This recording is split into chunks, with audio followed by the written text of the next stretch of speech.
Derechos Humanos por la UNAC, doctor en Pensamiento Complejo por la UNED y doctor honoris causa por la Universidad Mesoamericana. Cuenta con una maestría en Comunicación y Tecnología Educativa por el INSEE, una especialidad en Supply Chain Management por la UOC y es licenciado en Sistemas Computacionales por la UNAC. Es miembro del Sistema Nacional de Investigaciones Nivel 2 del Sistema Estatal de Investigadores de Yucatán y miembro honorífico del Sistema Estatal de Investigadores de Chiapas. Actualmente es profesor titular C de tiempo completo en la Universidad Pedagógica Nacional, donde coordina el área de investigación e innovación educativa, así como la cátedra de Antropología Social y Educación Transformadora.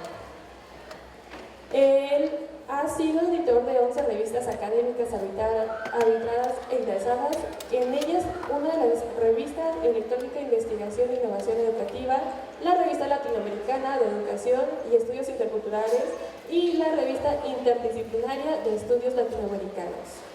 Desde hace más de 22 años ha trabajado tanto desde la práctica y ha diseñado y desarrollado productos tecnológicos funcionales para la educación, como desde la teoría, proponiendo instrumentos de medición, marcos conceptuales y enfoques analíticos. Su actual línea de investigación se centra en la integración crítica de la inteligencia artificial en procesos educativos, con énfasis en comunidades indígenas, territorios marginados y entornos interculturales.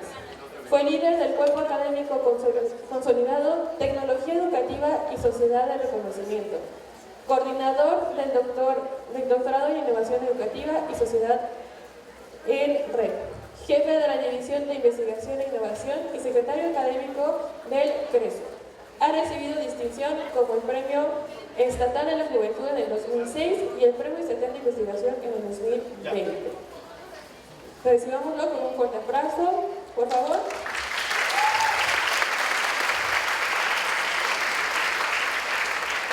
Y le damos inicio a esta conferencia llamada Entre algoritmos y conciencia, retos pedagógicos y éticos de la inteligencia artificial. Bienvenido.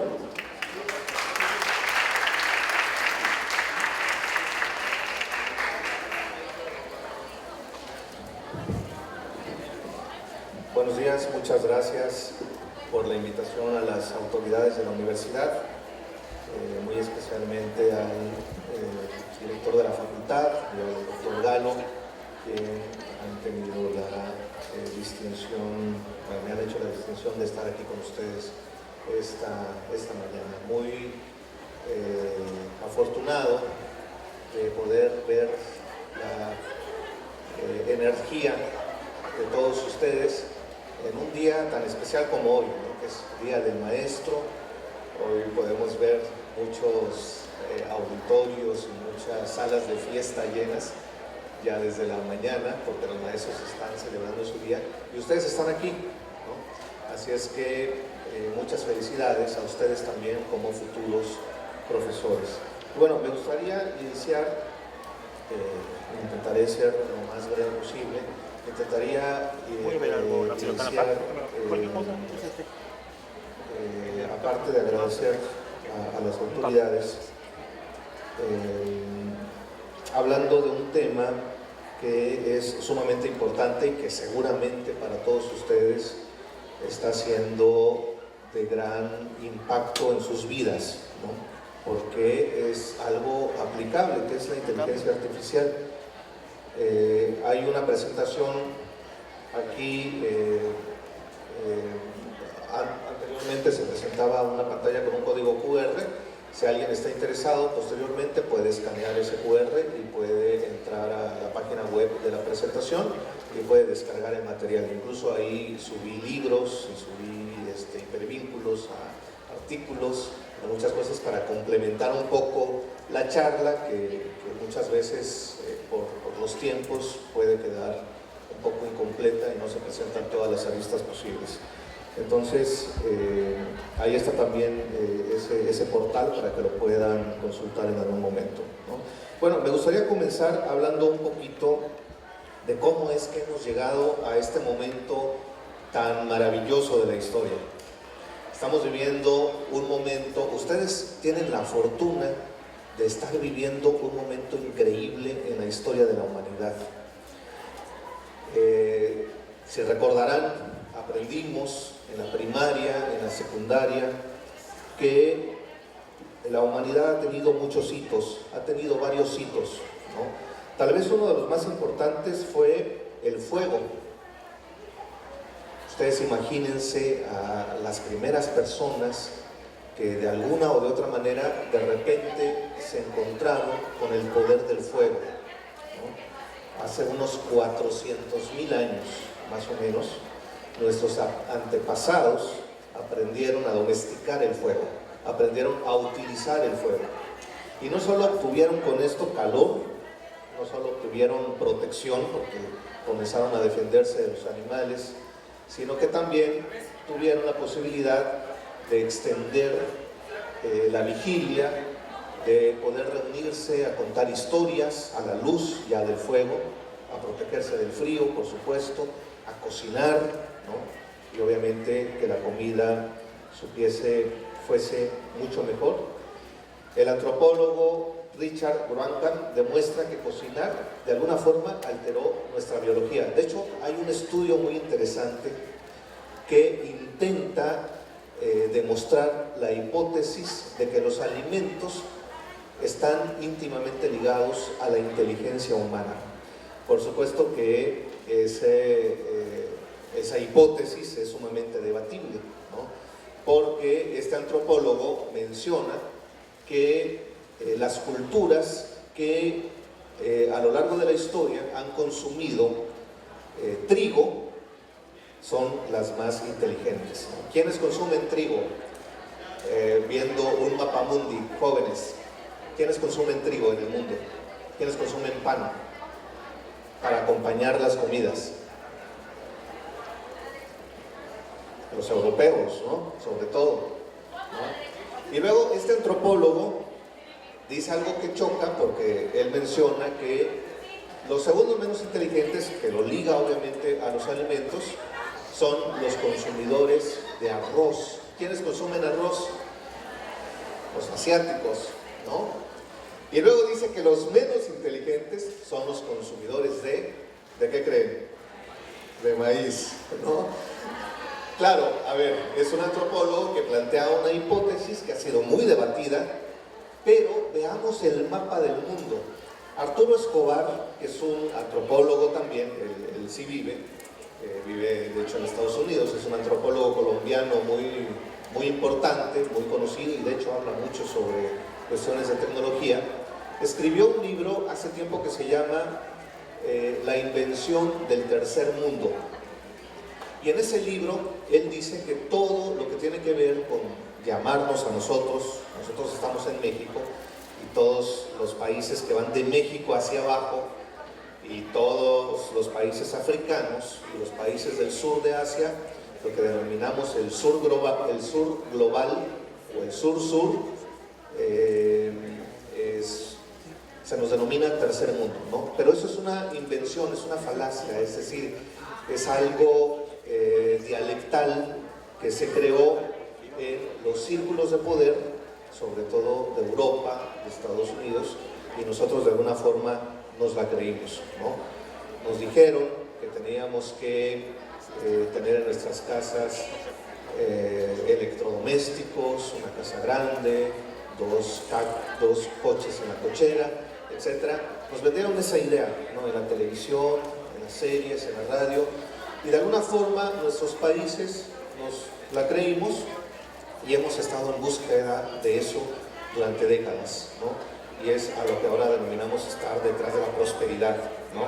Y no nos dimos cuenta de que la verdadera riqueza era tener el patio trasero que tenían los abuelos.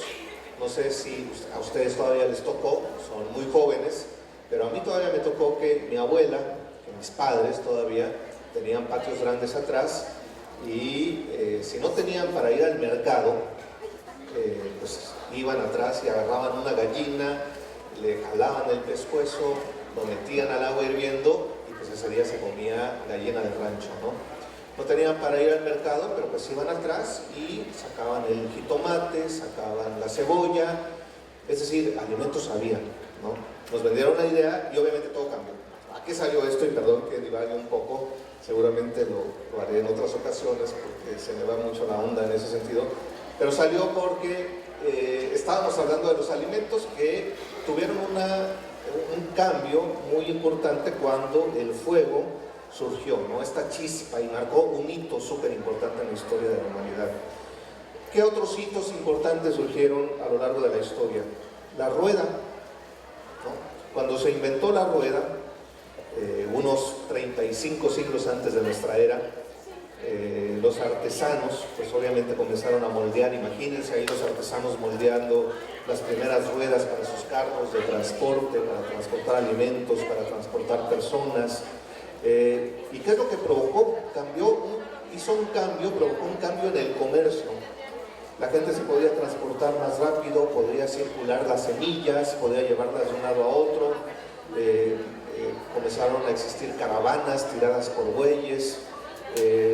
Y obviamente todo esto provocó que se construyeran grandes redes, ¿no? Grandes redes entre ciudades, entre pueblos, entre comunidades, que fueron cambiando nuestra forma de vivir. La agricultura, por supuesto, fue otro de los grandes hitos, ¿no? Que fue mucho antes, obviamente, que la rueda, ¿no? Con la revolución neolítica, unos 10.000, 8.000 años antes de Cristo, que nos transformó de nómadas, de ser sujetos nómadas o grupos o comunidades nómadas, a grupos y comunidades agrícolas estables, que comenzaron a construir ciudades, que comenzaron a alimentarse de granos, y obviamente que comenzaron a cambiar también nuestra forma de ver la vida y a provocar una revolución. Es decir, de ser nómadas, de estar cambiando de un lado a otro, comenzaron a ser sedentarios. A mí me tocó vivir hace 13 años con un grupo nómada en un país que se llama Mauritania. No sé si alguno de ustedes ha escuchado de ese país. Es un país que está en África, en el desierto del Sáhara, y es un país que en su mayoría los habitantes es un país grande en extensión de tierra, pero con muy poca población, apenas 3 millones de habitantes, y la gran mayoría de sus habitantes son nómadas, todavía, hasta hoy en día, ¿no? Son nómadas porque la cuestión climática y de suelo así se los exige. Tienen que ir de un lado a otro buscando siempre las lluvias en unas estaciones y buscando los mejores pastos para sus cabras, para sus animales, para los camellos, etc. Y bueno, hace como 13 años me tocó tener una experiencia de vida con los nómadas de Mauritania, con un proyecto de la UNESCO, porque estábamos intentando en ese tiempo construir la universidad virtual, la universidad a distancia, que iba a ser una universidad muy grande, africana, que pretendía ser una universidad multilingüe en la gran mayoría de las lenguas de África. Iba a ser totalmente online. Al final el proyecto no se logró completar, no se logró terminar, se hizo en partes y quedó simplemente en una experiencia muy interesante, pero es decir, todavía esta experiencia de los nómadas sigue existiendo y obviamente estas personas están acostumbradas a este estilo de vida, pero imagínense que nosotros todavía, hasta hoy en día, pudiésemos seguir viviendo como nómadas. Sería muy complejo, ¿no? Tal y como son las cosas actualmente, estar ahora, por ejemplo, en Yucatán, y ya que empiezan los calores, bueno, pues vámonos a Toluca, que por allá está más fresquito, durante 5 meses, y luego nos regresamos en octubre a Yucatán, ya que haya refrescado, buscando mejores aires. Ese estilo de vida sería muy complejo de vivirlo ahora. Sin embargo, no nos olvidemos de que hubo generaciones enteras, ¿no?, durante siglos, que vivieron así, ¿no? Y cuando surgieron estos grandes hitos de la humanidad, hubo cambios en su forma de ver la vida. Hitos más cercanos a nosotros, la imprenta. Todo cambió cuando surgió la imprenta, en 1440, cuando Gutenberg inventó este aparato tan fascinante para poder reproducir libros. Recordemos que antes de los libros, ¿cómo era? No es que no existiesen los libros han existido desde hace muchos siglos, por supuesto que existían, pero eran libros en papiro. Hay un libro de una escritora española que se llama Irene Vallejo, les recomiendo que busquen su libro que se llama El infinito en un junco. Es un libro fascinante porque nos plantea la historia de los libros de principio a fin y nos cuenta cómo es que todos los libros han marcado obviamente cambios muy importantes en la humanidad. Pero todo cambió cuando surge la imprenta, ¿no? Después de que solamente los ricos, los hacendados, los sacerdotes tenían acceso a los libros de papiro, porque imagínense, los libros anteriormente pues los tenían que escribir a mano, y si yo quería una copia tenía que contratar a un escribano para que pasara ese libro original a hacer una copia que le podía llevar meses o incluso años, ¿no? Porque era un trabajo artesanal muy tardado, y obviamente ¿quién podía darse ese lujo de tener libros? Los ricos, los que tenían dinero, ¿no? Cuando llega la imprenta todo cambia, los libros se democratizan, los libros llegan a ser un bien común para todos y obviamente marcó uno de los hitos más importantes de la humanidad que hasta hoy en día agradecemos porque hoy en día todo el mundo puede comprar libros y puede tener acceso al conocimiento. Y después vienen cosas más cercanas a nosotros como las revoluciones industriales, ¿no? Estas revoluciones que también marcaron hitos importantes porque entre 1700 y 1800, entre mitad del siglo XVII y del siglo XVIII se da la primera revolución, que es una revolución más bien obrera, es una revolución que marca el surgimiento, ustedes recordarán, la primera revolución industrial. ¿Cuál fue el instrumento más importante de la primera revolución industrial, jóvenes? ¿Se acuerdan? La famosa máquina de vapor, ¿no? Que fue esta máquina que logró que se pudiese transportar de nueva cuenta las mercancías con un insumo artificial que podía mover las cosas sin la fuerza humana, ¿no? Si tuviese una fuerza humana. Y obviamente eso cambió un hito porque además entran los grandes sindicatos británicos a tratar de controlar todo lo que tenía que ver con salarios, todo lo que tenía que ver con escuelas nocturnas para trabajadores. Es decir, no solamente es que surgió la máquina de vapor y las primeras máquinas para las grandes empresas, sino que junto con esta gran revolución industrial comenzaron a surgir derechos, por ejemplo, para los trabajadores, los primeros derechos para los trabajadores. Después viene la segunda revolución industrial, cuando viene la electricidad, la digitalización de algunas cosas. Muchos de ustedes tal vez nunca se podrían imaginar un mundo sin luz, pero sus bisabuelos, sus abuelos quizás todavía vivieron quizás en comunidades sin energía eléctrica, todavía. Es decir, no hace mucho, hace apenas 3 generaciones, hace 2 generaciones, gente muy cercana a nosotros vivió sin energía eléctrica. ¿Y cómo era su vida? Pues era una vida en que tenían que cocinar en el fogón, era una vida en que se acostaban temprano, se levantaban muy temprano también porque no había muchas cosas que hacer y todo eso existió. Cosas que para nosotros ya como que bueno, es que eso es de la prehistoria, pero resulta que no, eso apenas es de la segunda revolución industrial. Las primeras casas con energía eléctrica, por ejemplo, de la ciudad donde yo soy, que es San Cristóbal de las Casas en Chiapas, comenzaron a surgir en los años 20 del siglo pasado. Es decir, apenas hace 100 años, no tiene mucho, es decir, hace apenas un siglo que comenzaron a aparecer las primeras televisiones en las casas. Para nosotros es algo súper común y de hecho vemos una televisión hoy en día. Y si vemos una televisión que no es inteligente, ya es un aparato de la prehistoria, ¿no? Pero no hace mucho, hace apenas 100 años, estos aparatos eran una maravilla tecnológica, eran herramientas súper innovadoras que vinieron a cambiar cómo es que nuestros abuelos vivían, cómo es que nuestros abuelos hacían su vida. Y después viene la tercera revolución industrial con la digitalización, comienza a aparecer Internet. Eso sí lo vivieron quizás muchos de ustedes, porque es cuando comienza a democratizarse el Internet, es cuando comienza a hacerse masivo el Internet, porque aunque ustedes no lo crean, hace 30 años el Internet tampoco era para todos.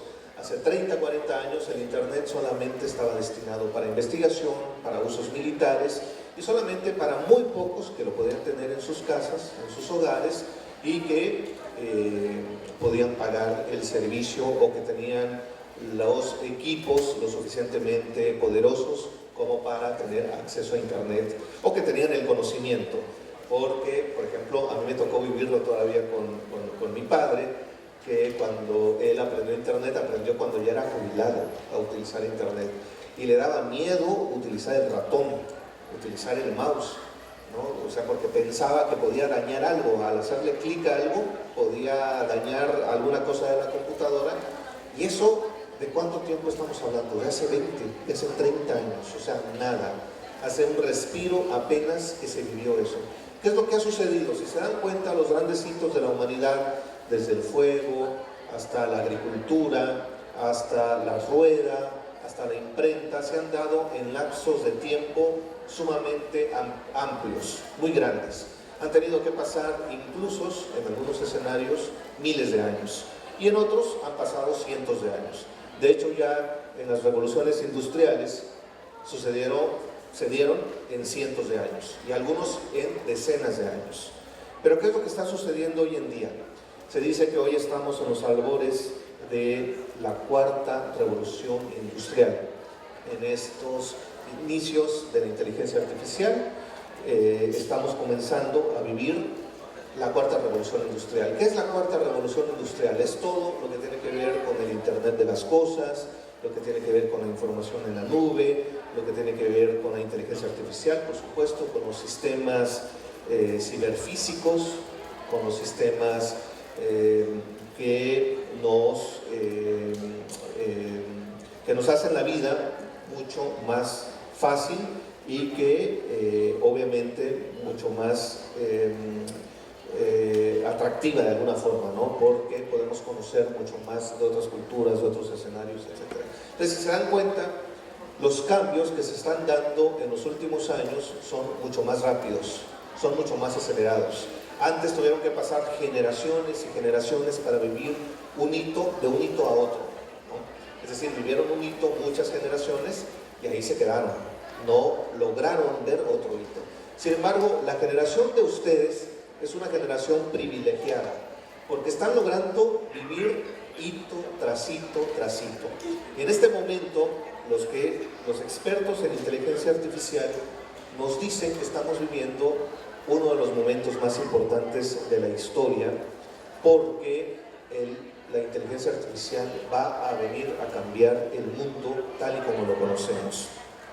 Es decir, si la electricidad vino a cambiar el mundo tal y como lo conocíamos, también la inteligencia artificial va a venir a cambiar el mundo tal y como lo conocemos actualmente.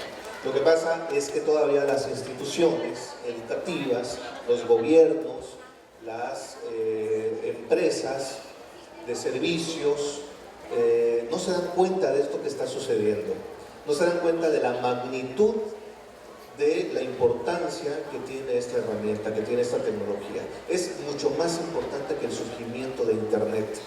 Si el Internet vino a cambiarlo todo, ahora imagínense una tecnología como esta que apenas está en pañales.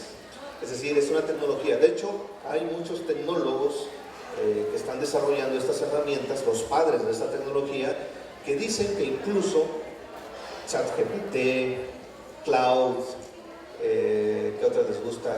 Huawei, cualquier inteligencia artificial que ustedes hayan usado o que estén por usar, ni siquiera son inteligencias artificiales en términos reales. Son simplemente software de estadística avanzada, ¿no?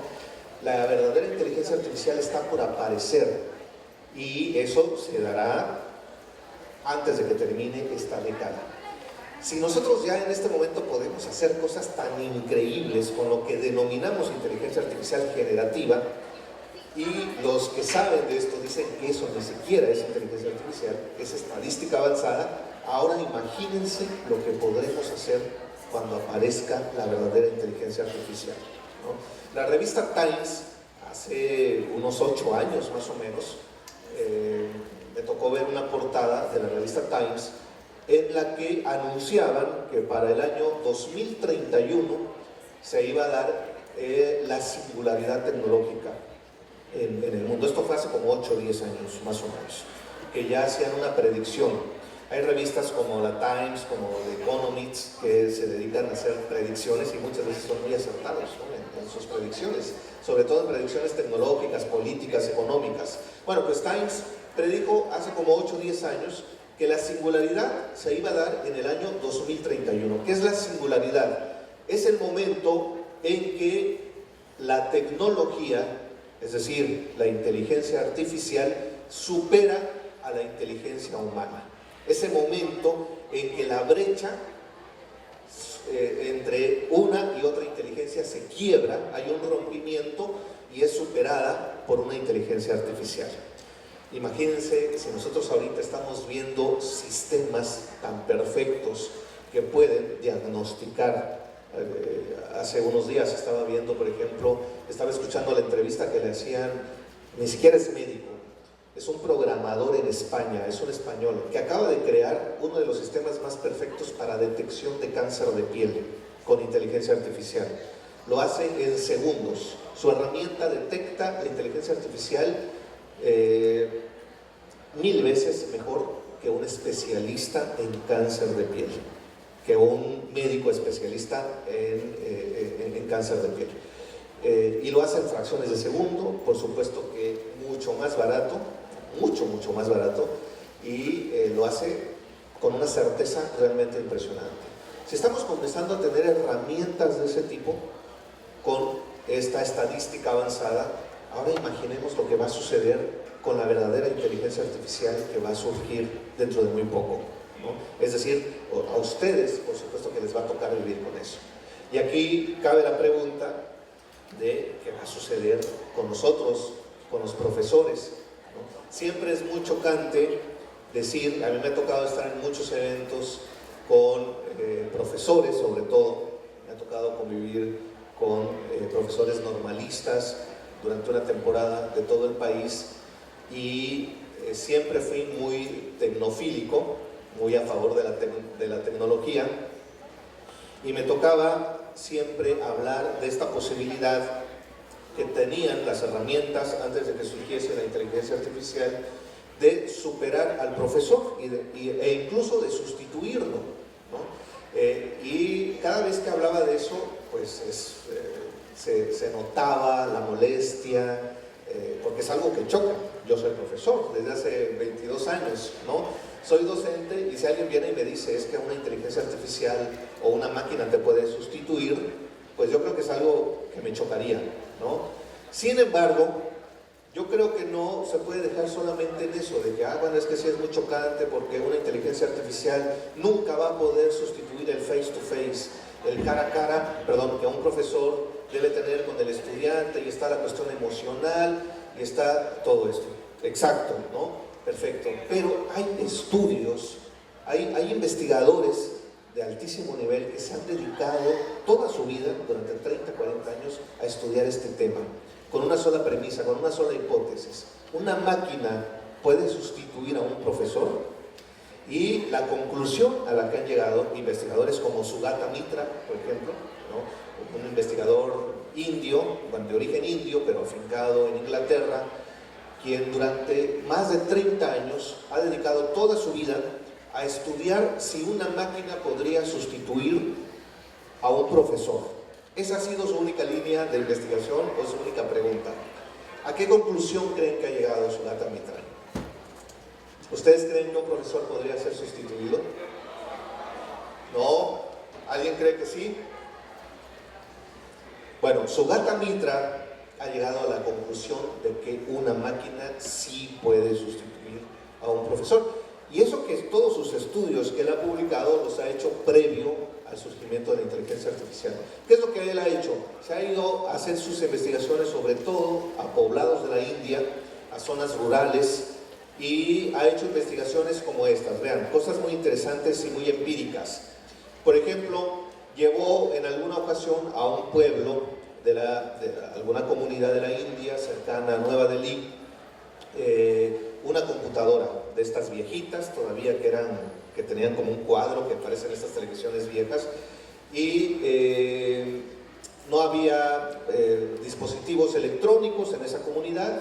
Entonces construyó un muro en medio del pueblo, una pared, e incrustó en medio de esa pared una computadora para que no se la llevaran, ¿no? Para que no se la roben, en medio de un muro, y la dejó ahí. No le dio instrucciones a nadie, no le dijo nada a nadie, simplemente la puso, la dejó, por supuesto que con los permisos de las autoridades y todo, ¿no? ¿Qué es lo que sucedió?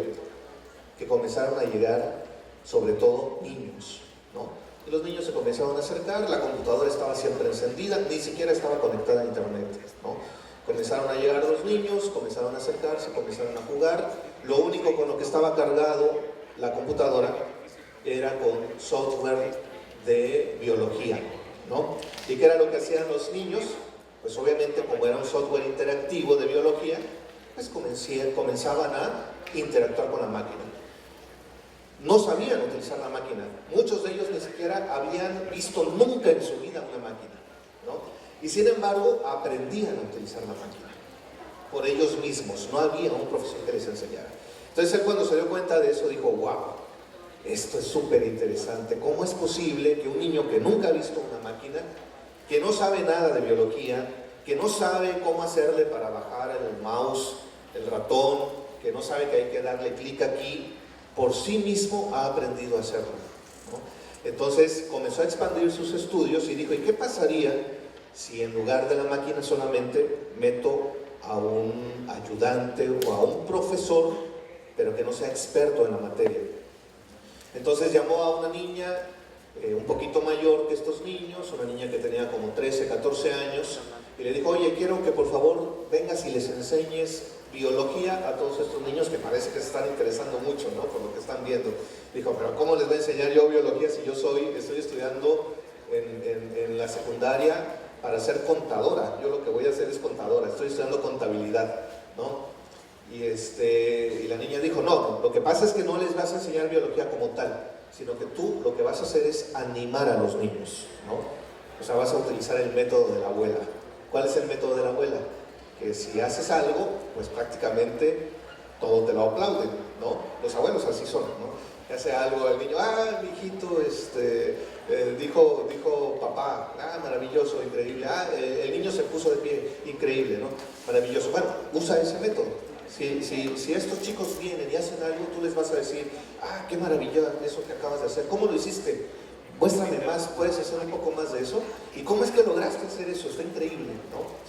Bueno, la niña usó ese método sin saber absolutamente nada de biología, y obviamente todo esto había que evaluarse, ¿no? Es empírico, es una investigación empírica, habría que evaluarse para ver si los resultados realmente son como uno piensa.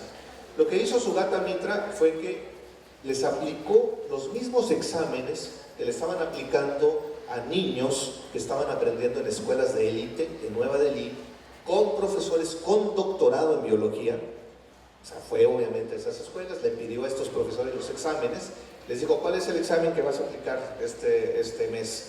¿No? Y los profesores le facilitaban los exámenes y les aplicó esos mismos exámenes a los estudiantes autónomos.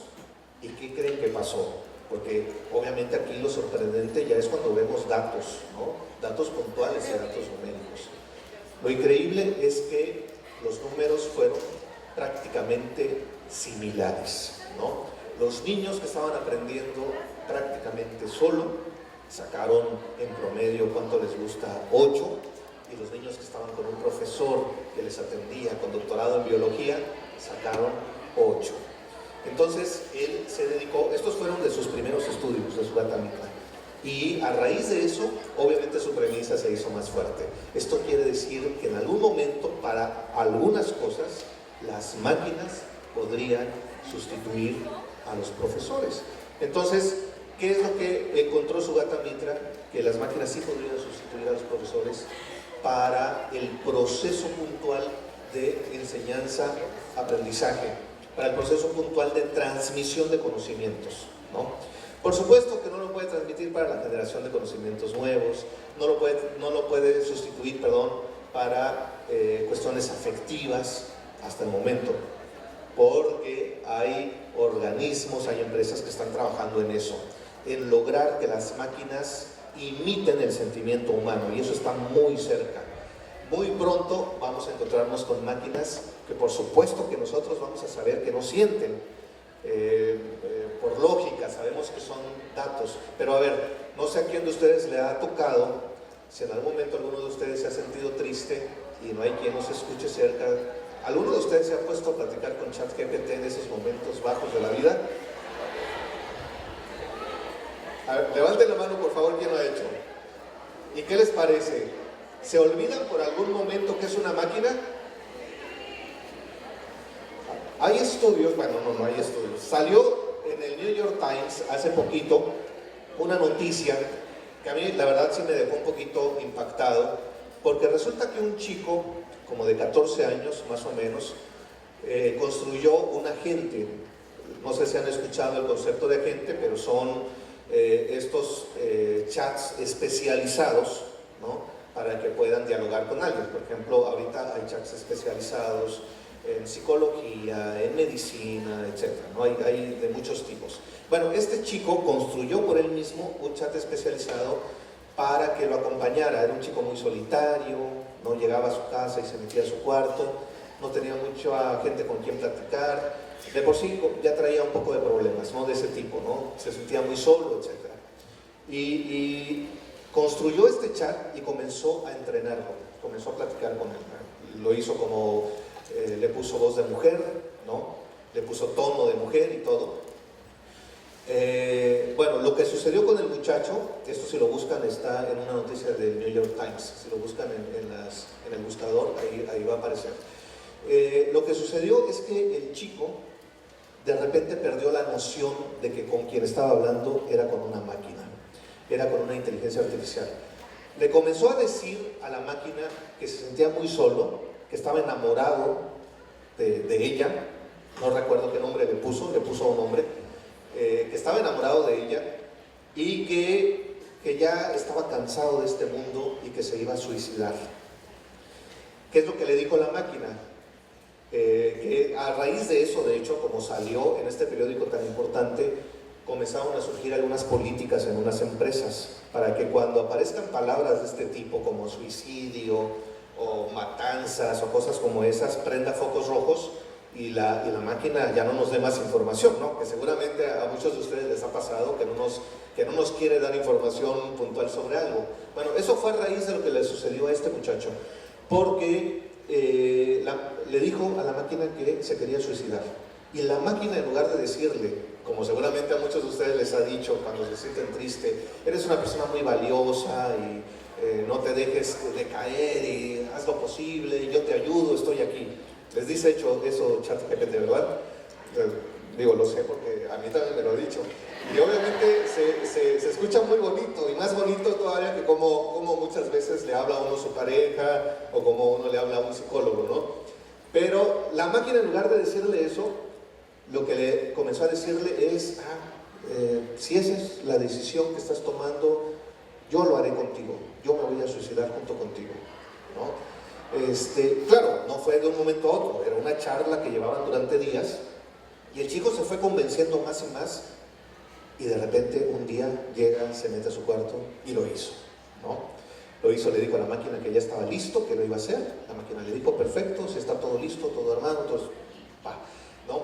Resultó que su mamá es una abogada de derechos humanos en Estados Unidos, y a raíz de esto que sucedió, naturalmente que revisaron todas sus cuentas y se dieron cuenta de lo que había sucedido, la madre hizo una demanda ante la empresa desarrolladora del software para que ponga más controles sobre este tipo de cosas, ¿no?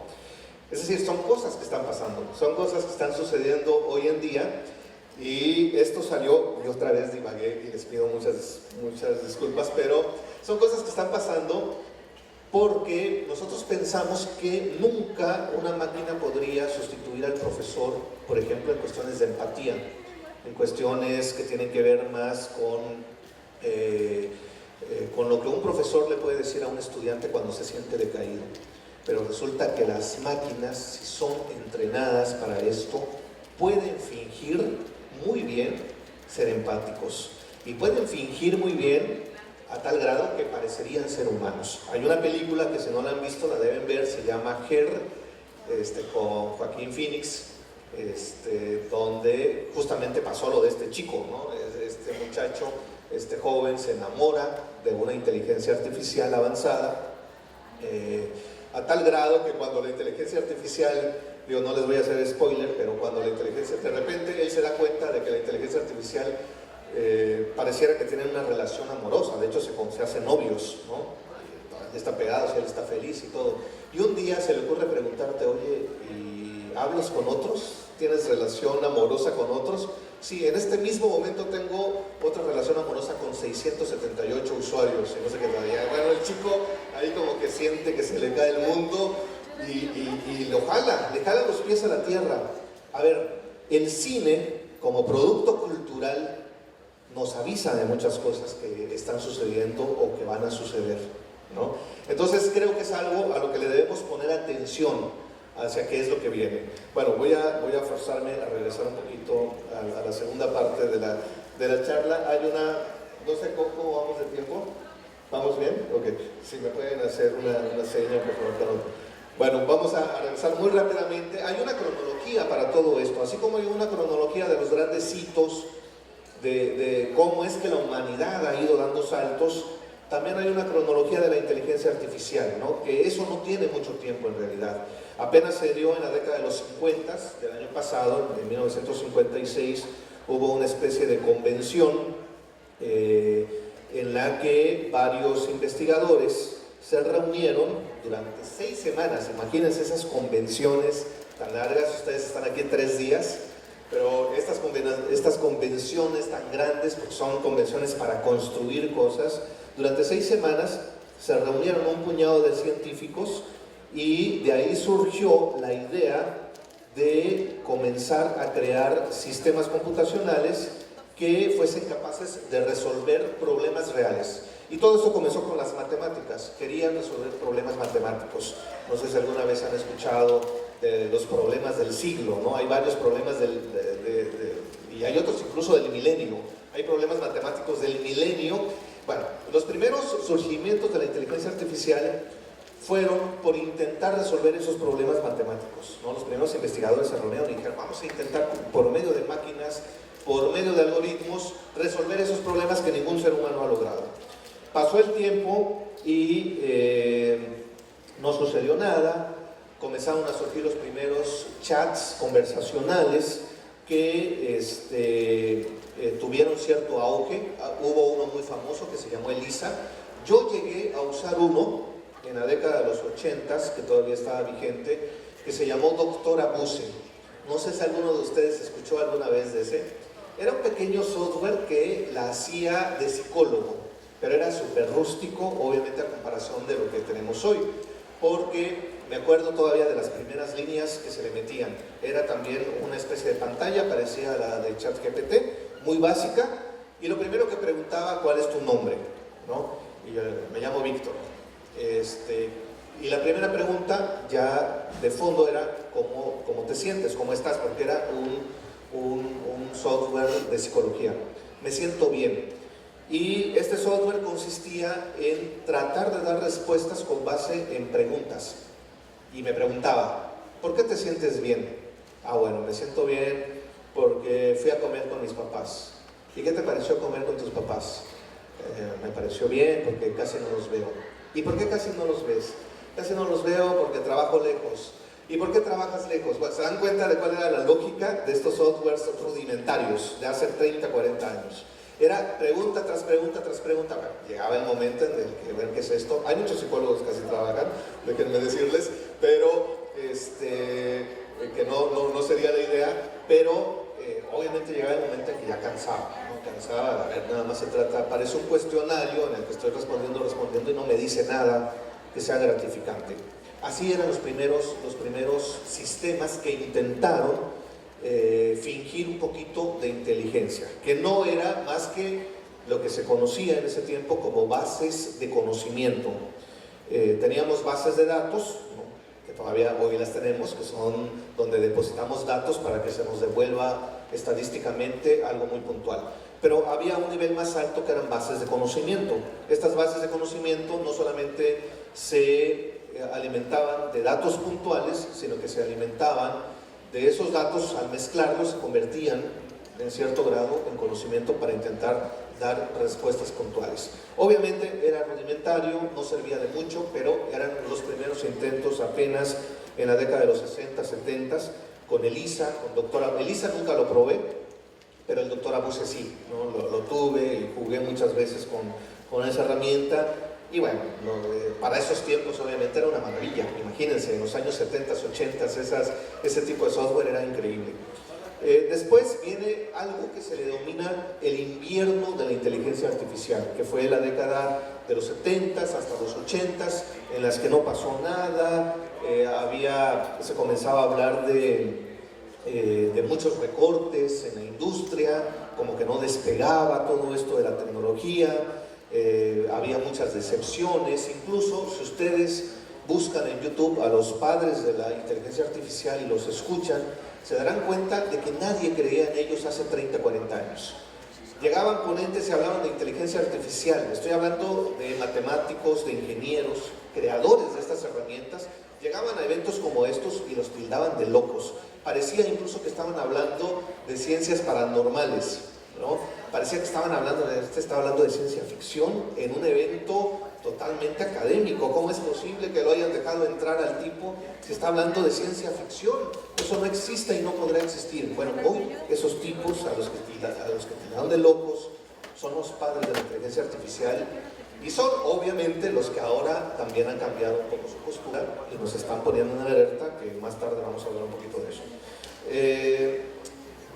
Después, en la década de los 90, ya un poquito más cerca de nosotros, en los años 2000, surgen ahora sí los primeros sistemas de inteligencia artificial más consolidados.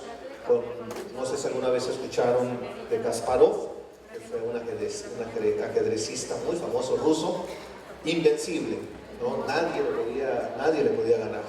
Y de repente viene una máquina que se llama Deep Blue, una máquina de IBM, y fue la primera máquina que le ganó a un ser humano, al campeón del mundo, al campeón global en ajedrez. Entonces en ese momento otra vez este invierno de la inteligencia artificial se viene para arriba y comienza a despegar. Viene después otras herramientas, voy a ir ya más rápido, hasta nuestros días, ¿no? De repente en el 2022, en el invierno del 2022, surge una herramienta que a todos nos dejó con la boca abierta, porque antes de eso no habían existido herramientas similares. Surge ChatGPT, ¿no? De repente en noviembre de 2022. Y se comienza a hacer popular en febrero, marzo más o menos del 23. Y todo el mundo comienza a hablar de esta herramienta increíble. Incluso decían, es una herramienta que puede hacerte una tesis en un abrir y cerrar de ojos, ¿no? Hoy quienes han usado estas herramientas se darán cuenta de que no es tan fácil como parece, ¿no? Es decir, sí me la puede hacer, le puedo decir, hazme una tesis sobre tal tema, pero ustedes, si la usan recurrentemente, se darán cuenta de que a eso habrá que meterle mano como 10.000 veces. Así es que sale lo mismo, ¿no? A fin de cuentas, es como que se tuviese que trabajar por nosotros mismos, ¿no? Es decir, todo el mundo comenzó a hablar de las posibilidades de esta herramienta y de lo que se podía hacer con ella en el gobierno, en la industria y sobre todo en la educación. ¿Qué implicaciones podía traer esta herramienta en la educación? Y fue el primer modelo multimodal, es decir, es este modelo en el que no solamente le podemos escribir, sino que ahora le podemos hablar, nos puede ver, le podemos enviar imágenes, Nos puede devolver imágenes, nos puede devolver voz, nos puede devolver texto, es decir, es multimodal. Y paralelamente comenzaron a surgir muchas otras herramientas, ¿no? Muchísimas otras herramientas que son su competencia. Comenzó a surgir hace poquito, esto sí fue este año, DeepSeek. Surgió DeepSeek, surgieron otras que son las competencias chinas, porque en este momento hay una guerra pues, tecnológica en el mundo entre China y Estados Unidos para ver quién se queda con la potestad de la inteligencia artificial. Hasta este momento Estados Unidos tiene la potestad, ¿no? Son los más fuertes, pero si ustedes escuchan las noticias rutinariamente sabrán que China le está pisando los talones y que muy probablemente China, cuando se convierta en la siguiente potencia del mundo, también sea una potencia de inteligencia artificial y sea el país que dicte las reglas sobre lo que será la inteligencia artificial. También, por otra parte, todo esto, obviamente, aparte de tener una historia, tiene una taxonomía, ¿no? Hay diferentes niveles de inteligencia artificial, lo dejaré en 3 niveles. Hay un nivel que se llama nivel ANI, que significa inteligencia artificial general. Está la inteligencia artificial estrecha, que es con la que estamos ahora. Imagínense, inteligencia artificial estrecha, en términos generales así se le denomina. Después viene la inteligencia artificial general, que esa no ha surgido todavía. Esa va a surgir en esta década y muy probablemente mucho antes de lo que pensamos. Tal vez ni siquiera tengamos que llegar al 2030, tal vez este año o el próximo, por la misma competencia que tienen estas potencias, ¿no?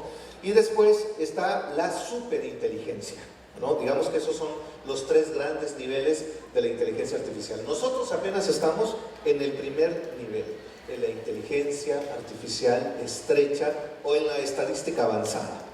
Lo que va a suceder cuando surja la inteligencia artificial general va a ser increíble, porque nosotros prácticamente le podremos pedir a una herramienta que se alimente de nuestra forma de ver la vida, que de hecho tienen ya todos nuestros datos en Google, en Amazon, etc. Y con esos mismos datos, que sepa cómo hablamos, nuestros gustos, etc. Y que pueda prácticamente suplirnos, ¿no? Para muchas actividades, para muchas tareas, tal y como algunos ya lo están comenzando a hacer. Bueno, me voy a ir mucho más rápido.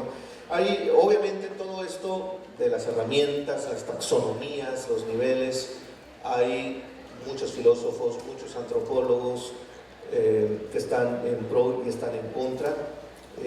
Hay muchos futuristas, tecnoutópicos, que hablan muy bien de estas herramientas y dicen que estas herramientas van a venir para hacernos un bien completo a la humanidad, porque ya no vamos a tener que trabajar. Bueno, claro, esta gente que vive en Silicon Valley y que tiene millones de dólares en sus cuentas, si ya no tienen que trabajar, pues está maravilloso, ¿no? Pero, ¿y la gente común? ¿No? Y la gente que no tiene todas esas cuentas bancarias, que sí tiene que trabajar de alguna o de otra forma, ¿qué va a pasar con todos ellos, ¿no? Y obviamente los tecnoutópicos hablan mucho de todas las ventajas que tienen estas herramientas, que por supuesto que las tienen, nos hacen la vida más fácil, nos hacen la vida más con muchos beneficios, pero obviamente también hay otros hay otros escritores, hay otros filósofos que son más críticos, ¿no? Les recomiendo puntualmente a uno que se llama Eric Sadin, que no aparece en la presentación, se me fue colocarlo, pero que tal vez es uno de los más importantes actualmente, es uno de los críticos más férreos contra la inteligencia artificial. Es un francés, es un filósofo francés que ahorita está muy de moda, todo el mundo lo escucha porque además tiene una forma de dar sus charlas muy interesante. Lo hace muy a la usanza de las escuelas francesas, ¿no? En las que allá en algún momento llegaba Michel Foucault, a quien seguramente muchos de ustedes han leído, han escuchado de él, pero Michel Foucault, por ejemplo, llegaba al liceo y en algún auditorio como este tal vez, llegaba a las 9 de la noche, Michel Foucault, cada semana, cada semana, 9 de la noche, y daba una charla prácticamente de 12 horas. Terminaba el siguiente día a las 9 de la mañana y la sala abarrotada, incluso los chicos sentados en el piso. O sea, iban ahí para escuchar al tipo que además no se repetía nunca, ¿no? El tipo llegaba y hablaba, lo que hacía era hablar sobre sus investigaciones, ¿no? Cuando estaba escribiendo algunos de sus libros, de sus trilogías, sobre la locura, sobre el poder, etc., lo que llevaba era presentar avances de sus investigaciones y en eso se le iba 10, 12 horas, ¿no? Toda la noche prácticamente, semana tras semana tras semana, ¿no? Bueno, esa escuela, porque es una escuela, ¿no? Esa forma de hacer las cosas, como que todavía perdura un poquito en los franceses, y Eric Sadin lo hace un poquito así hoy en día. En el 2025 lo hace así, llega y da charlas y se echa charlas de 5 o 6 horas, ¿no? Hablando sobre todo lo que él ve desde su visión mal con estas herramientas que posiblemente nos puedan quitar empleos, hace rato el doctor decía, no es que nos vayan a quitar empleos, que esto lo dicen los que son un poquito más conservadores, que no están ni de un lado ni de otro en los extremos, sino que están en medio. Y sí, en efecto, se menciona de que no es que nos van a quitar el trabajo, sino que quienes nos van a quitar el trabajo, quienes van a quitar los trabajos o se van a quedar con los mejores empleos, son quienes sepan usar estas herramientas y quienes las tengan como sus aliados. Entonces, les invito a que lean a todos estos autores, porque naturalmente que hay que tener la visión en pro, la visión de los contra y la visión de los moderados, para que nosotros ya sepamos qué visión y qué camino vamos a tomar. Ahora, sin duda alguna, hay un impacto muy importante de la inteligencia artificial en las aulas. Creo que todos los profesores lo hemos visto, lo estamos viviendo, ustedes como estudiantes lo están viviendo. Hay reportes de la UNESCO que nos muestran cómo, aunque en este momento el profesorado sigue siendo una pieza insustituible en todo el ecosistema educativo, que obviamente adapta, contextualiza, interpreta contenidos, hay algoritmos que están comenzando a hacer cosas muy interesantes. Prueba de ello es que hay algunas instituciones en Europa que están comenzando a hacer pruebas. Una de ellas es la Universidad Abierta de Inglaterra, que es una de las universidades a distancia más antiguas. Yo creo que es la primera, de hecho. Esa fue mucho antes que la española y mucho antes que cualquier otra que haya surgido en Estados Unidos. Ellos ya han puesto a prueba carreras completas en las que solamente enseñan algoritmos, ¿no? Y esto es posible. De hecho, si tuviésemos un poco de recursos, lo podríamos implementar en cualquier lugar. ¿Qué es lo que hacen? Que a nuestras plataformas actuales como Moodle, Doqueos, Classroom, lo que ustedes quieran, les insertan este tipo de algoritmos y se hace pasar por profesores, ¿no? Entonces, ¿qué es lo que sucede? Que el estudiante sube una tarea, sube una actividad y el algoritmo inmediatamente lo retroalimenta. Y lo retroalimenta mucho mejor que lo retroalimentaría muchos profesores, no todos, pero sí muchos. A mí me ha tocado conocer a profesores que su forma de retroalimentar, sobre todo en sistemas a distancia, es: está muy padre tu trabajo, espero la siguiente parte para la próxima semana, ¿no? Digo, eso para empezar no es una retroalimentación, ¿no? Pero así es como simplemente dan por validada una actividad, ¿no? Y no dudo que también en algunos casos sea así presencialmente. Bueno, si ustedes hacen que un algoritmo les haga una retroalimentación de una actividad, es sorprendente la forma en que estos algoritmos lo pueden hacer, ¿no? La calidad de retroalimentaciones es realmente una brecha muy importante que se está abriendo con lo que actualmente hace un profesor. Entonces, sí es para preocuparse un poco. Está teniendo un impacto en la co-creación también de contenidos, en la que, por ejemplo, se ven cómo actualmente muchas instituciones están comenzando a crear sus contenidos educativos por medio de estas herramientas. En el 2023, 2022, no me acuerdo muy bien, publiqué un libro Siempre he tenido la idea, ya para ir cerrando, de que en algún momento iba a existir esto de los currículums personalizados. Ahorita ya se hizo popular, pero hasta hace 2 años esto era algo impensable todavía. Hasta hace 3 años era algo impensable. Tener currículums personalizados. Ustedes que van a ser docentes, hasta hace 3 años si les preguntaban si ir a un aula con 50 estudiantes era posible tener un currículum personalizado para cada estudiante, seguramente si les hubiese preguntado hace 2 o 3 años, eso era impensable, es imposible. Imagínense diseñar un currículum para cada estudiante, lo que implica, es decir, si aquel estudiante aprende con videos, le tengo que entregar contenidos en videos. Si el otro estudiante aprende con audios, le tengo que entregar a este con audios. Y a C le tengo que entregar con texto. Y a A no aprende con nada de esto, aprende con, no sé, otra cosa, tengo que buscar otra estrategia. Era imposible. Sin embargo, hoy en día eso es posible, ¿no?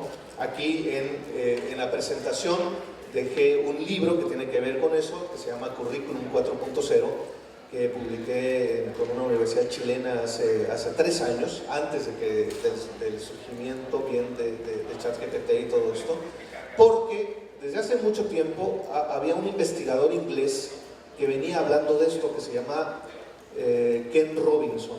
No sé si alguna vez escucharon de Ken Robinson, pero Ken Robinson venía hablando desde hace 40 años de que algún día sería posible el currículum personalizado y que esa era la mejor forma de enseñar y de aprender.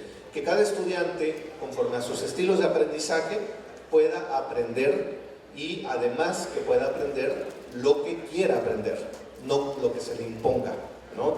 Obviamente eso en nuestro sistema mexicano no funciona todavía, no podría funcionar, aunque tengamos estas herramientas de inteligencia artificial, porque pues el currículum obviamente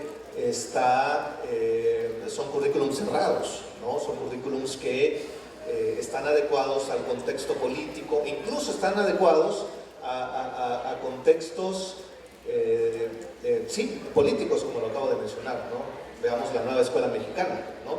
Y cuando el gobierno cambie, algún día, ¿no?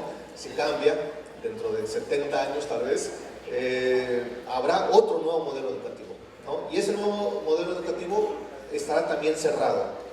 Entonces, aunque fuese posible por medio de las tecnologías, pareciera que es complicado todavía por esa estrechez que tienen todavía nuestro sistema educativo. ¿Qué es lo que tendrán que hacer las escuelas, las instituciones, los gobiernos, las facultades? Comenzar a intentar abrirse para que esto realmente sea una posibilidad. Y bueno, voy a cerrar nada más comentando que hay muchos retos pedagógicos a los que nos estamos enfrentando con el surgimiento de estas tecnologías. Yo les invito a que las exploren, a que no les tengan miedo. Creo que el peor error que podemos cometer como profesores es prohibirle a los estudiantes que utilicen estas herramientas. Las deben usarlas mucho, porque además estas herramientas no se van a quedar en esto, ¿no? Estas herramientas van a superarse dentro de muy poco a sí mismas y nos vamos a dar cuenta de que cada día serán más adaptativas y tendrán voz propia. Entonces, en este escenario que hemos visto el día de hoy, me parece que sí debemos ir con una lógica más en pro de la tecnología, más que en contra, para que obviamente nosotros podamos adaptarnos como futuros profesores, como futuros docentes, como futuros pedagogos.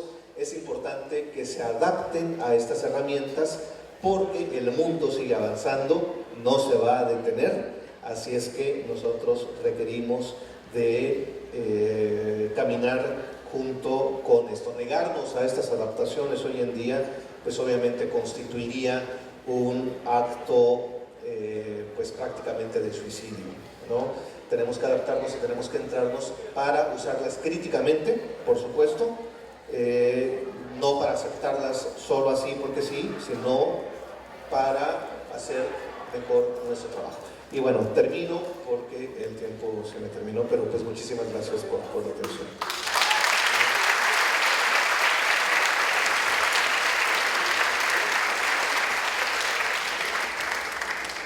Bien, vamos nuestro tiempo de preguntas y comentarios. La dinámica va a ser la siguiente. Estamos un poquito locos todos, entonces vamos a ir levantando la mano y desde su lugar nos muestran su presentación, de donde nos visitan y procedemos a hacer nuestra pregunta o comentario. ¿Vale? ¿Algún participante, algún inscrito que nos pueda comentar algo? Claro, adelante.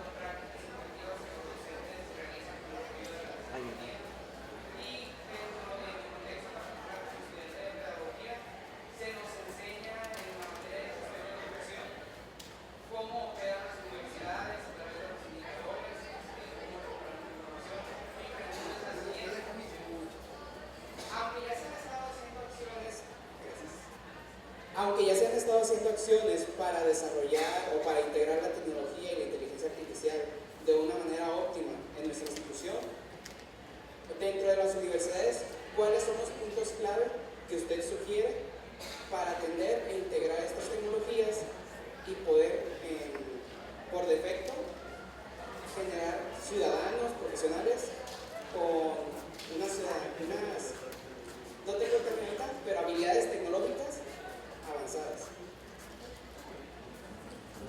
Muchas gracias, Diego.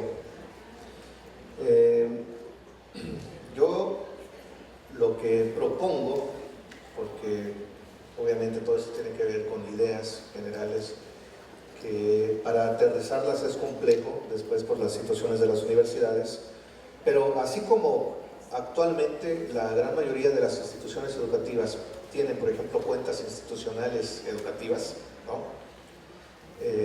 Una acción que a mí me parecería importante hacer sería que todos los alumnos y todos los profesores, por medio de sus universidades, tengan acceso a estas herramientas pagadas. Es decir, que así como la universidad paga licencias para tener Gmail, nuestra cuenta de Gmail vinculada, también paguen licencias para que todos sus alumnos tengan acceso a estas herramientas, ¿no? Porque si ustedes han utilizado las versiones Pro de estas herramientas, hay un abismo entre las versiones gratuitas y las versiones Pro. Entonces, para que todos utilicen estas herramientas, ¿no? Digo, esa sería algo a nivel de propuesta. Hace 2 años le propuse a una universidad, que de hecho también, aprovechando que se encuentra aquí el director de la facultad, lo dejo como una idea que tal vez podríamos en algún momento implementar. Hace 2 años le propuse a una universidad muy importante en Colombia que construyéramos el Instituto de Estudios del Futuro. Me siguieron la idea y lo hicimos. Construimos el primer Instituto de Estudios del Futuro de América del Sur. ¿Y en qué consiste este Instituto de Estudios del Futuro? Ahí nos estamos dedicando a estudiar cómo va a ser todo el ecosistema educativo. No solamente es para el ambiente educativo, pero como esta universidad tiene varias facultades, nos dedicamos a ver cómo va a ser, por ejemplo, para la Facultad de Arquitectura, la arquitectura dentro de 10, 20, 30 años. ¿Qué comenzamos a hacer en el instituto? Por ejemplo, había elecciones en una ciudad que se llama Tunja, está a 2 horas de Bogotá. Invitamos a todos los candidatos, a los que estaban como candidatos, eran 9 candidatos para la alcaldía de Tunja, y por medio del Instituto de Estudios del Futuro los invitamos para que llegaran no a un debate político, para que llegaran a decirnos cómo pensaban que iba a ser la ciudad de Tunja dentro de 10 años, dentro de 20 años, dentro de 30 años, qué proponían ellos, ¿no? Con la ayuda de tecnologías. A nosotros nos sorprendió porque el instituto apenas estaba naciendo y llegaron los 9 candidatos, ¿no? Candidatos que no se podían ver ni en pintura. Los logramos unir en un debate no político, en un debate académico, porque las reglas eran muy claras, ¿no? Que nada de política, ¿no? No podían llevar incluso gente cercana que se viera que había porra, ¿no? Para ellos. Y fue una experiencia muy interesante porque de verdad que los políticos le tuvieron que echar ganas, tuvieron que estudiar para llevar propuestas, ¿no? Porque si no iban a quedar en evidencia, ¿no? Iban a quedar en evidencia con su contrincante de que, no, es que yo estoy proponiendo que voy a bachear todas las calles, ¿no? Pues eso no, ¿qué? ¿Y eso qué, no? Entonces llegaban con propuestas realmente interesantes, ¿no? Llegaban con propuestas de que vamos a meter tecnologías en todos los semáforos para que, así como en muchas ciudades que ya existen, ¿no? Para que cuando no haya tráfico se pongan en verde, y si hay tráfico avancen. Y eso, e incluso llegaban con datos puntuales. Eso va a reducir y va a lograr que la entrada al centro, que ahora lleva de tal punto, del punto A al punto B, lleva 30 minutos, ahora lleve 18 minutos. Imagínense el nivel se tuvieron que meter a estudiar para ver qué podía pasar si hacían eso, ¿no? Entonces, de alguna forma los forzamos un poco. Creo que al construir organismos o instituciones de este tipo, se podría impulsar, tendrían que ser obviamente organismos muy transversales, ¿no? Que toquen a todas las áreas de la institución para que ésta pueda despegar, porque obviamente estas herramientas están ayudando para todos, no solamente es para la docencia, es también para la parte administrativa, como tú lo mencionabas, que puede agilizar trabajos, puede agilizar... Imagínense el blockchain, ¿no? No sé si en alguna de las instituciones, alumnos de las instituciones que hoy nos acompañan, utilizan microcredenciales de blockchain. Por ejemplo, el TEC de Monterrey utiliza eso. Nosotros estamos intentando hacer experimentos con blockchain y ahora con inteligencia artificial es mucho más sencillo. Por ejemplo, con esta página, con el sistema con el que desarrollé la página web, estaba probando y sin tener muchos recursos podemos hacer sistemas simulados de blockchain, ¿no? Entonces ya por lo menos podemos hacer el experimento, ¿no? Hago los sistemas de microcredenciales, los implemento y si funcionan, ya llevo los resultados a las autoridades para ya pedirles ahora sí dinero para comprar los sistemas y ahora sí implementarlo, ¿no? Entonces, este tipo de herramientas realmente nos están ayudando para mucho, las posibilidades son infinitas y si hace 3 años no nos imaginábamos cómo iba a cambiar el mundo y cómo iba a ser 2025, yo creo que dentro de 2, 3, 4 años, cuando ustedes se vuelvan a reunir, se van a dar cuenta de que el mundo avanzó, lo que en términos avanzó exponencialmente, ¿no? Avanzó exponencialmente, le estamos dando pasos exponenciales ahora cada año, cada 2 años. Hay una famosa ley de Moore, no sé si alguna vez escucharon de la ley de Moore. Era una ley aplicada a la computación y a todo lo que tiene que ver con la tecnología. La ley de Moore decía que la tecnología se iba a duplicar cada año y medio, cada 18 meses, ¿no? Y durante mucho tiempo, durante décadas, incluso la ley de Moore fue vigente. La tecnología se duplicaba cada 18 meses. Hoy la tecnología se duplica cada 2 días, cada 3 días. Tenemos sistemas que son mucho más inteligentes. ChatGPT mismo está mejorando exponencialmente cada mes, cada 2 meses, ¿no? Y nos lo muestra con superagentes. No sé si respondí a la pregunta, perdón si me fui por otro lado. Muchas gracias. Ok, de este lado tenemos una pregunta más, por favor, a tu derecha, por favor.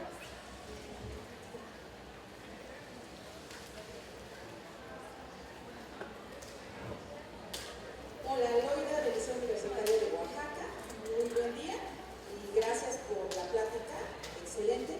Preguntas rápidas que creo que no se tocaron y por ahí vi sus láminas muy padres.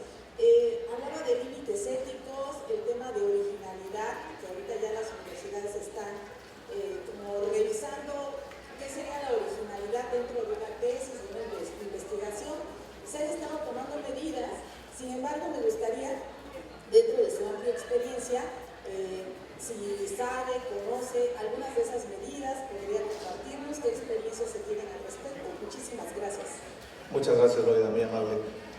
Ayer me tocó estar en una mesa, en un evento, fue online, pero fue en un evento de Brasil, de una universidad brasileña, la Universidad de Brasilia, y la mesa era sobre inteligencia artificial y antropología. Y hablábamos un poquito de esto porque uno de los ponentes es de la Universidad de Salamanca, era de la Universidad de Salamanca, y resulta que la Universidad de Salamanca, por primera vez en su historia, es la universidad de habla hispana más antigua del mundo, tiene 810 años, algo así, creo que un poquito más incluso. Fue la primera universidad en español.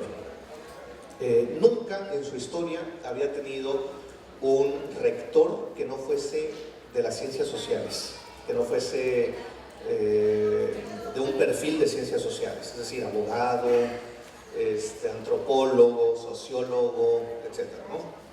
Por primera vez eligieron a un rector, y ¿saben cuál es su perfil? Es experto en inteligencia artificial. Por primera vez, una de las universidades tradicionales, porque además es una universidad súper tradicional, ¿no? Todavía usa ritos católicos, así muy importantes.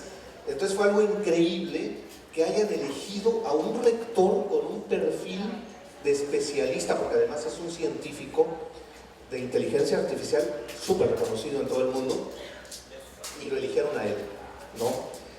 ¿Qué es lo que se ha comentado?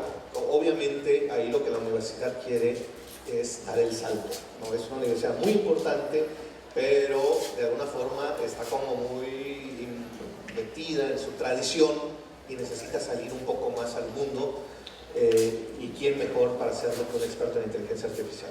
A raíz de eso, obviamente han surgido muchas cuestiones como la que comentas, que tienen que ver con la ética. ¿Qué va a pasar ahora? A ver, hoy un chico que tenga 21 años, 22 años, como tal vez alguno de ustedes, puede venir y decir: es que acabo de publicar mi primer libro, y es un libro brillante.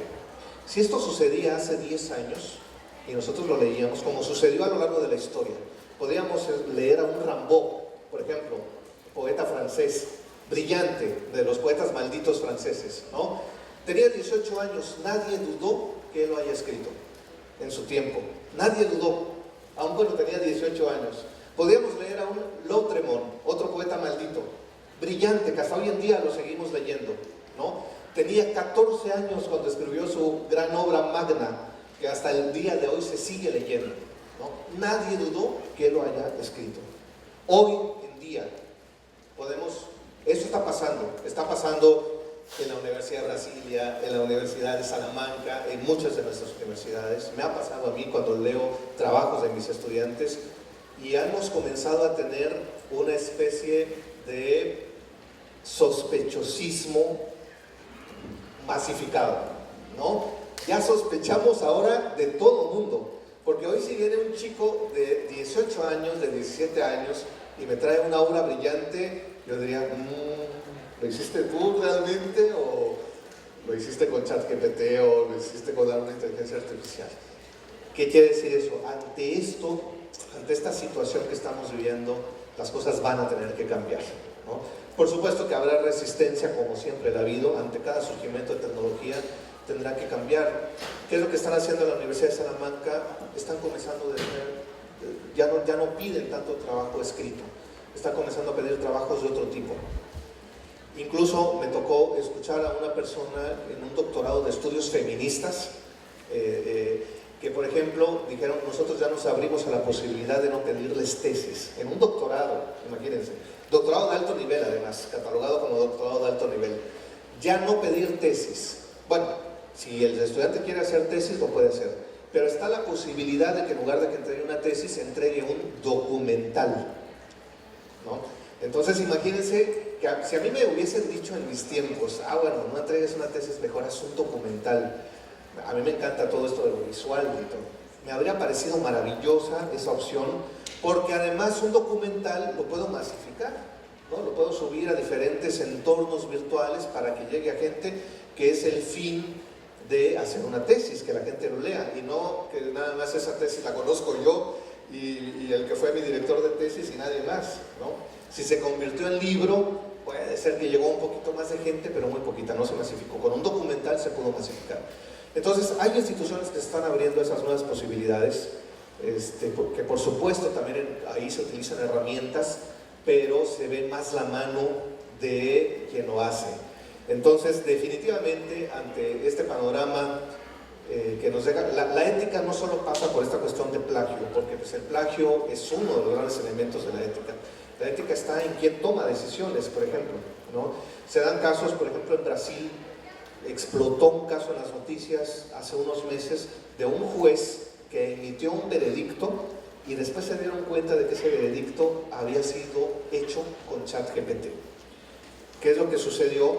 Que impugnaron la resolución del juez. Dijeron, el juez no lo hizo, fue ChatGPT quien tomó la decisión. Y por lo tanto, esa sentencia es inválida. Esto hizo un debate en Brasil, que hasta todavía hoy en día se sigue hablando de eso. Y obviamente despertó ahí cosas de que, a ver, ¿qué va a pasar? Porque de hecho sí, yo le puedo meter a ChatGPT una situación legal completa de 300 páginas y al final me puede dar el veredicto. Le puedo decir, ponte en modo juez estricto, siguiendo estas normas, estas leyes, y dime. Y ChatGPT me lo va a decir, y me lo va a decir muy bien, ¿no? ¿Cuál es el problema? Que si yo simplemente lo paso, lo entrego tal cual, ¿quién está tomando la decisión ahí? La herramienta, ¿no? ¿Qué es lo que tuvo que haber hecho el juez? Sí, tal vez utilizar la herramienta porque le agiliza el trabajo de la lectura, ¿no? Pero luego bajarlo, leerlo, tal vez ya con su propio estilo, simplemente hacer la sentencia y con su propia voz tomar la decisión. Al hacerlo de otra forma, las herramientas pueden comenzar a tomar decisiones por nosotros, y en realidad el dilema ético más importante es ese. No tanto esto del copy-paste, porque eso se va a solucionar. Así como en algún momento se solucionó el copy-paste literal con Turnitin, ¿no? Lo del copy-paste ahora con ChatGPT y otras herramientas se va a solucionar. Van a surgir herramientas que van a provocar que descienda el número de trabajos que se están entregando y que han sido elaborados con estas herramientas. Eso sin duda. Y creo que es la parte más fácil en la cuestión ética. La cuestión preocupante es que comienza a tomar decisiones por nosotros en todos los ámbitos. Y si ya se ha provocado en cuestiones tan importantes como encarcelar o no a una persona, imagínense qué cosa más importante que esa va a suceder, y está sucediendo sin duda alguna en muchos otros ámbitos. Muchas gracias. Muchas gracias, al doctor Alejandro Porras. Bueno, les agradecemos mucho por su presentación. Vamos a hacer entrega de circunstancias. Si nos hace favor, por favor, doctor Benito, de pasar. Ok.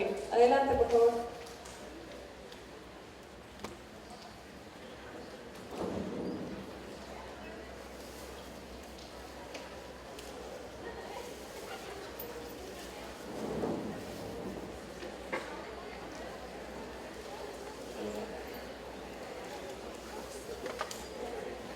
Le agradecemos al doctor Víctor del Carmen Avendaño Porras por su presentación en la conferencia magistral titulada Entre algoritmos y conciencia, retos pedagógicos y éticos de la inteligencia artificial. Un aplauso, por favor.